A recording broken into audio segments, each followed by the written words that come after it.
D'accord. Issa, Nam. I ka projet ye jumɛn ni jumɛn ye don n'a nataw la? Projet min bɛ n bolo i n'a fɔ n y'a fɔ cogo min na. N bɛna le spectacle la le 18 mars a bɛ bɛn samedi ma. N bɛna kɛ Palais de la Culture la. U ka sanfɛ salle min bɛ n'o ye 200 places. 200 places n'Ala sɔnna n bɛna kɛ yen. N bɛna taa musow ka kɛlɛ de la. Ka taa musow fɔ k'u kɔrɔta ka musow fɔ k'u diya mɔgɔw ye. O projet kɔnɔna na balimaya ka di ne b'o de fɔ mɔgɔw ye a ka ɲɔgɔn minɛ balimaya la. Balimaya Ala de y'aw ci ɲɔgɔn ma. Ya n'a m'aw ka balimaya diya dɔrɔn a bɛ mɔgɔ wɛrɛ ta ye. A banna dɛ. Ne yɛrɛ ka parrain n'o ye Bala Sakɔ ye.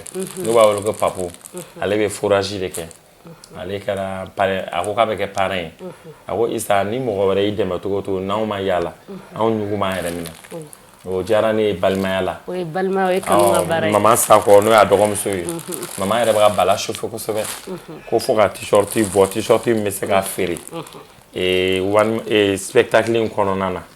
Ka Issa Naloma photo k'a kan. Ka tila k'a sɛbɛn le 18 mars spectacle musow sago 30%. A banna. T-shirt in k'a fɔ Kulubalilakaw ye. Ani filaw ye ko t-shirt in tɛ ka di mɔgɔ ma fu dɛ. T-shirt in ye 3000 francs de. Parce que ne yɛrɛ y'a dilan 2000 francs 1000 francs tɔnɔ. Mama ko ten o bɛɛ bɛ tila ka taa fara spectacle wari kan. Parce que n bɛ salle sara. N bɛ comédien minnu wele ka na olu bɛ dɔ dɔn d'u ma prix tɛ ne n'u cɛ. I bɛ hôtesse minnu wele i bɛ dɔn dɔn d'olu ma.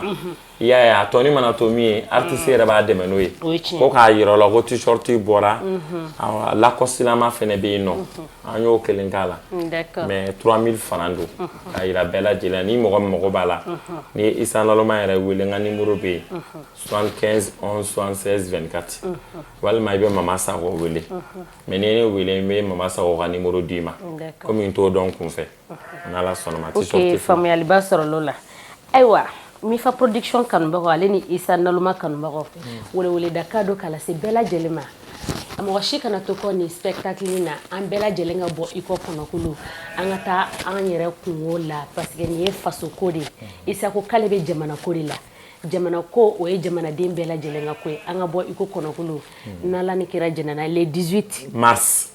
Musow sago. Musow sago. 30%. Ah 30%. Animatrice mɔgɔ ka di kɔnɔ salle kɔnɔ ye dɛ. N'Ala ni kira jɛnana Ala k'a don yira an na sini kɛnɛya la.